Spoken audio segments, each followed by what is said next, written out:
So this will be part 2 of the Mr. Cool install, where I'll be pouring a concrete pad for the outdoor unit. So this is what I was up against. I needed to mount my panels here. I needed to also put a heat pump by the house, and putting it this way I'd block some of the airflow, and also the line sets would kind of come out in front of the basement windows here, and I don't have a whole lot of room to kind of monkey around with, and putting it on another side of the house just wasn't an option for the fact that I need more than 50 foot of line set. So I put some hash marks on the form here to kind of show where the exhaust from the heat pump is pushing its air, and there are those little hash marks I have. So that's where the air is going to be flowing out towards away from the building. And the only problem is there's a blockage from the solar panels that's not meeting that 40-inch spacing requirement.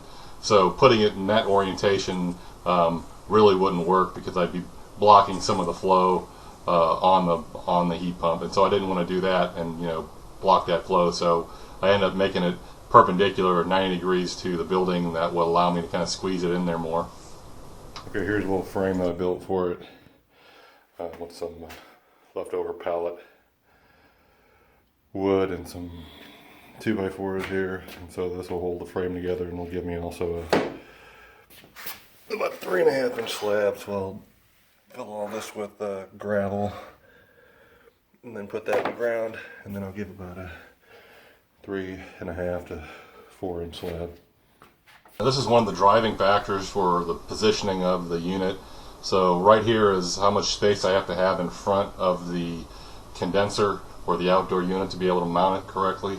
So in this case I needed 39 and some odd inches in front of the outdoor unit so it could blow hot air, and the panels are in the way, so it would actually reduce that.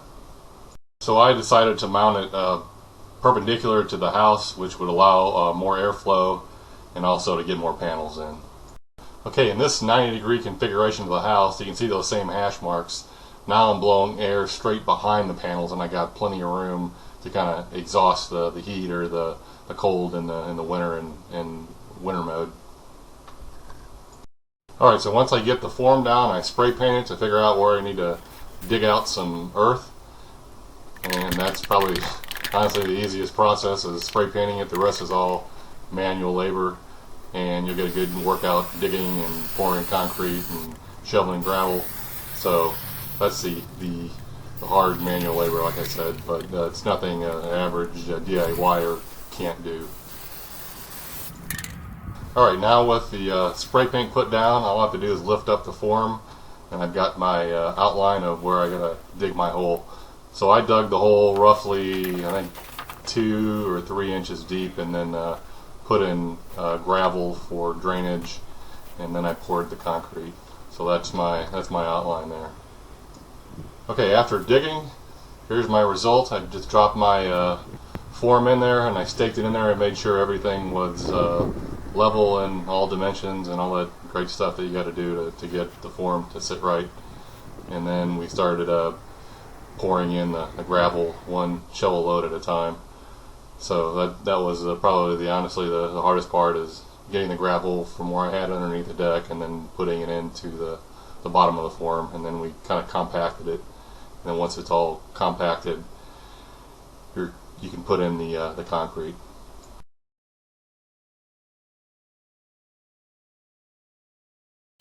Okay, we got roughly, I think, 5 bags of 60-pound concrete, and mixed it up in this little makeshift wheelbarrow, and basically follow the instructions of what the concrete has.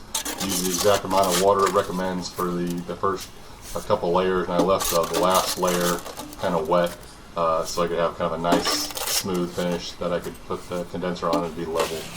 So here you can see it's the first layer that we kind of got down. I bought a float that I used to kind of smash the concrete in, and then I dropped in a couple pieces of rebar. Probably didn't need it, but just to add some strength, rebar was used. It wasn't that expensive, so I figured screw it, put it in there. And this is kind of the end result of putting the final layers on. It hasn't been smoothed out yet. That's what that piece of wood in the right hand corner is for. So once we smoothed it out, that's what it looked like, and we just basically let it cure for roughly about a week and a half. And this is another shot of the final smoothed out version. It's kind of getting dark out, so we're kind of pressed for time. So after about a week of sitting around, pull the forms off, and here you got a nice concrete pad that you can set the condenser on. Okay, here's the condenser of the outdoor unit with the panels kind of removed. I had to remove 3 panels so I can kind of slip this in the back. So I got my inverters here and then my old air conditioner, and then I'll put the panels back up and you can see what that looks like. The one thing that I didn't like with the old air conditioner is that air conditioner was right next to my window, and so when that thing kicked on, it was fairly loud. So I also, one of the reasons I put the heat pump where it was to put some space between the heat pump and the window for noise reasons. So basically, here's the heat pump kind of tucked behind the panels, fit in very, very, very nicely, and I got a little boot there to kind of prevent the rain from accessing the HVAC valves where I'll put the refrigerant in, or the refrigerant lines I'll connect them to. Alright, so there's part 2. Please like, share, and subscribe and help my channel out, and hopefully you guys will be inspired to do similar things.